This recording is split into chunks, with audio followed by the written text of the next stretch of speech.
in a shocking turn of events that could change Taiwan's political landscape forever. Tech tycoon Terry Gou has announced his candidacy for the island's presidency. The billionaire founder of Foxconn made the dramatic proclamation in August this year, inserting himself into the elections with an incendiary vow. Gou controversially declared he aimed to unite the opposition against current Vice President William Lai, the frontrunner representing the ruling DPP party. In his bombastic statement, Gou went so far as to invoke Ukraine, pledging to ensure Taiwan does not become the next Ukraine. Of course, the CCP do not like that and have planned to ruin it. Friends, hello, I am Lang Zifeng. I am currently at the Xi'an parking lot. Behind me is the Xi'an apartment, which once housed tens of thousands of people. Now, I don't know where they have all gone. Let's go. I'll take you inside for a look. At its peak, the Xi'an apartment housed nearly 10,000 people. There were seats on both sides. In August, the flow of people was still quite substantial, but now it has dwindled significantly. Entering through this gate, the old Shanghai stores have all closed down, gone out of business. Inside here, many shops have shut down. Look, another one here is still open, but several others around it have closed. You can see many shops have been shuttered. This one too? Taiwan decries targeting of Foxconn as brazen election interference. Taiwan officials and analysts have expressed alarm over what they deem blatant political motivation behind China's crackdown on leading manufacturer Foxconn Technology Group over the past 3 months. Foxconn, which employs over 700,000 workers in China, has faced a highly unusual dual investigation from Chinese authorities encompassing alleged tax violations and questionable land deals. The pressure ramped up within weeks after Foxconn billionaire founder Terry Gou announced his independent candidacy for Taiwan's presidential election in August. Gou's entry into the race is believed to have displeased Beijing, which experts say likely prefers reunification-friendly Kuomintang party candidate Han Kuo-yu. China is accused of seeking to undermine Gou's campaign in order coercing a result that reinstates KMT control over the self-governing island.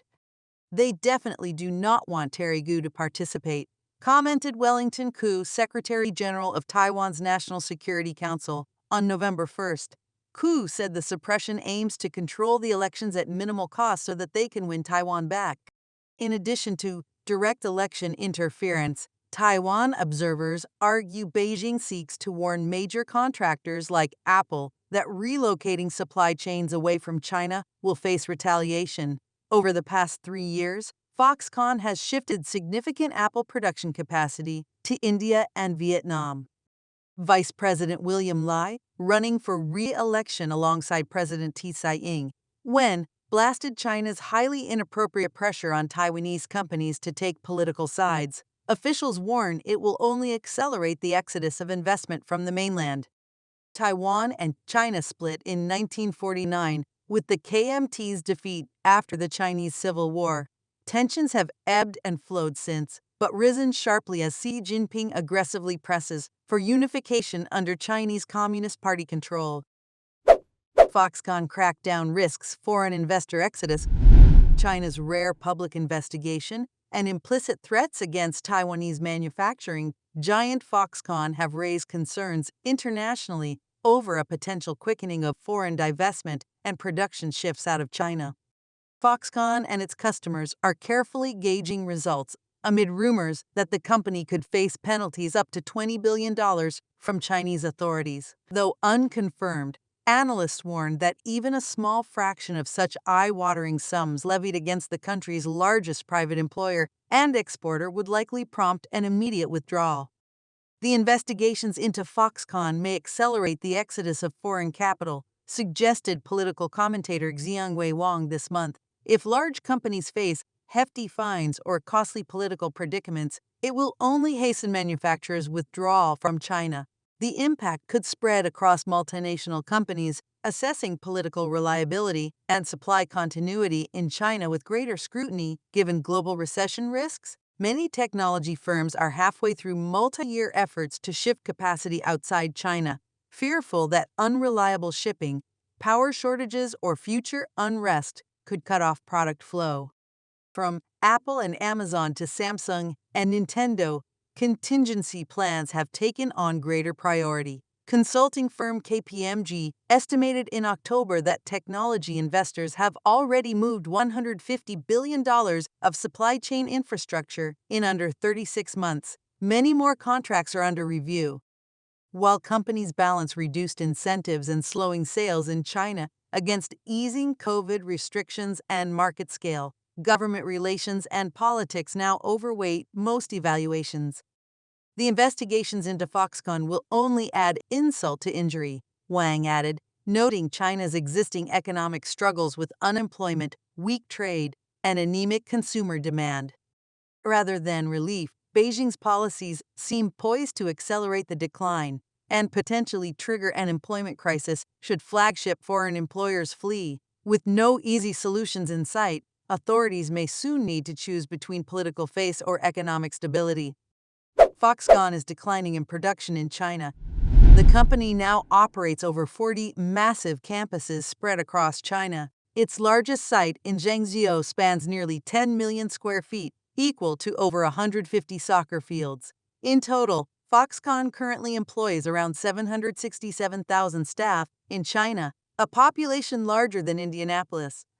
With abundant labor, economies of scale, and efficient operations, Foxconn grew sales in China to $136 billion by 2021. Globally, the company surpassed $200 billion in annual revenue and joined the Fortune Global 50 elite. Founder Terry Gu and key leaders became billionaires. However, in recent years, Foxconn has faced rising operating costs in China, including wages and regulatory obligations, while major customers like Apple push supply chain diversification. Overtime hours decreased over 30% from 2018 peaks as hiring cooled and production capacity shifted abroad. Rumors swirled in late 2022 that key iPhone lines in Zhengzhou had lost up to 30% of the 200,000-strong workforce in mere months. Hiring freezes and reduced shifts impacted multiple other Foxconn sites in Jiangsu, Sichuan, Guangdong, and elsewhere, delivering a major blow to local GDP. If production declines accelerate, the disappearance of such a manufacturing anchor threatens devastation for interior regions that cities and housing markets boomed exclusively due to the arrival of companies like Foxconn. Officials may have no choice but offering fresh incentives to retain Foxconn and stave off a potential exodus of foreign investment. Consequences of Foxconn leaving from China. Foxconn Technology Group has grown over the past 3 decades to become China's largest private sector employer and the world's leading electronics manufacturing services provider. The Taiwanese firm's ascent relied heavily on Chinese government support, vast production scale, and access to abundant labor. After establishing initial factories in 1988, Foxconn rapidly expanded in China throughout the 1990s and 2000s, aligned with multinational customer demands for low-cost supply chains, preferential tax policies, inexpensive land access, and grants for infrastructure and R&D lured Foxconn to build megafactories in provinces from Shandong to Sichuan. But as speculation mounts over political motivations behind Chinese authorities' recent crackdown on Foxconn Technology Group, questions have emerged over what could transpire if the manufacturing giant continues shifting production outside of China. Foxconn currently employs around 767,000 workers in China, and the company's footprint extends far beyond direct jobs. Industry experts estimate Foxconn is responsible for creating work for millions more Chinese through related factories, local vendors, supply chains, and consumer services in areas with major employee dormitories. The Foxconn Northgate pedestrian street in Guanlin once had a once glorious store that was hard to find. Now, it is a deserted street. Most of the storefronts have been closed. If plant utilization continues declining or Foxconn relocates assembly lines under pressure from major customers like Apple, the impact could extend beyond employment. Local officials in cities can risk losing significant tax revenue and GDP contributions. Xi'an Foxconn used to be a large factory with tens of thousands of people. Now it is so desolate. Business advisory firm KPMG assessed that Foxconn accounts for an estimated 2% of total trade exports in China. Other analysts believe the knock-on impact could be even more far-reaching if foreign rivals lose confidence in China. The investigations into Foxconn may accelerate the exodus of foreign capital, suggested political commentator Wang Xiang. If large companies face hefty fines or costly political predicaments, it will only hasten manufacturers' withdrawal from China. In a worst-case scenario, officials fear entire factory cities in China's interior could become unemployed ghost towns if Foxconn and similar anchors of local GDP were to leave. This risk may curb authorities' aggression toward foreign enterprises. However, Beijing likely views wresting some control over Taiwan as worth the price. Foxconn wages insufficient without overtime, forcing long hours. Foxconn Technology Group has come under frequent criticism for grueling working conditions at its Chinese factories assembling iPhones and other electronics. While the company officially employs and compensates workers in accordance with Chinese labor laws, low base wages mean most staff depend on overtime just to get by.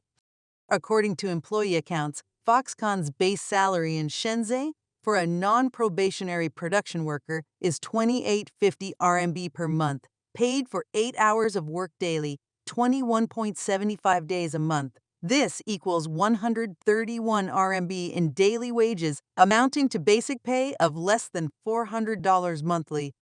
Overtime on weekdays is paid at a 50% premium per hour at 24.56 RMB. Weekends earn 75% extra per hour at 32.75 RMB. One employee claimed they can make 330 RMB for a 10-hour Saturday shift. The increased incentives compel many line workers to maximize weekends and holiday periods in particular.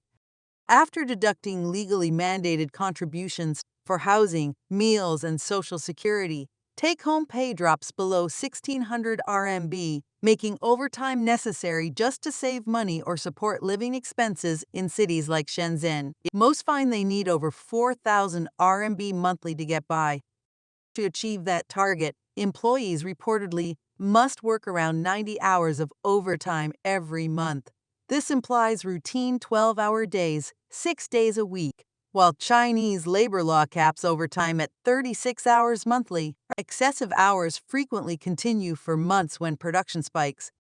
Without such overtime, even diligent workers struggle getting sustenance in expensive manufacturing zones. The monthly wage is barely over 2,000 RMB, hardly enough to live on, one former employee complained online. This financial pressure helps explain why positions at Foxconn remain competitive despite the infamous intensity.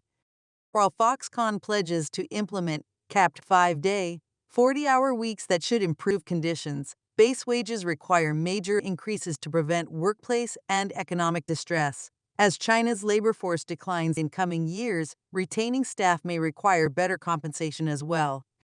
Foxconn rapidly expands India and Vietnam operations to diversify beyond China. As the U.S.-China trade war intensified pressure on Apple and other major customers to diversify supply chains over the last 5 years, leading contractor Foxconn has significantly accelerated new production capacity in India and Vietnam. In May 2022, Foxconn unveiled plans for a large smartphone assembly complex on the outskirts of Bangalore, India, after purchasing over 250 acres for the campus. Indian media reported the company aims to ramp up its workforce in the country from around 30,000 currently to as many as 100,000 by mid-2025. The new facilities are expected to focus on iPhone assembly in particular. Foxconn chairman Young Liu stated, "The ambition is bringing India production capacity and employment levels close to parity with the present flagship iPhone plant in Zhengzhou, China, which employs around 200,000 during peak iPhone production seasons." Insiders claim Foxconn has received substantial government incentives from India's Prime Minister Narendra Modi, who has campaigned on growing domestic technology manufacturing to reduce imports. Modi even visited the firm's production lines earlier this year. Parallel investments are underway in Vietnam, where Foxconn now runs multiple factories including major iPad MacBook and accessories facilities, primarily serving the U.S. market. Reports indicate the company accelerated Vietnam recruitment in late 2022, aiming to increase headcount from around 70,000 toward a target above 100,000. Foxconn first invested in Vietnam manufacturing over 15 years ago, but the expansions aligned with Apple aim to make Vietnam an increasingly vital third pillar alongside India and China in Foxconn's global production triangle.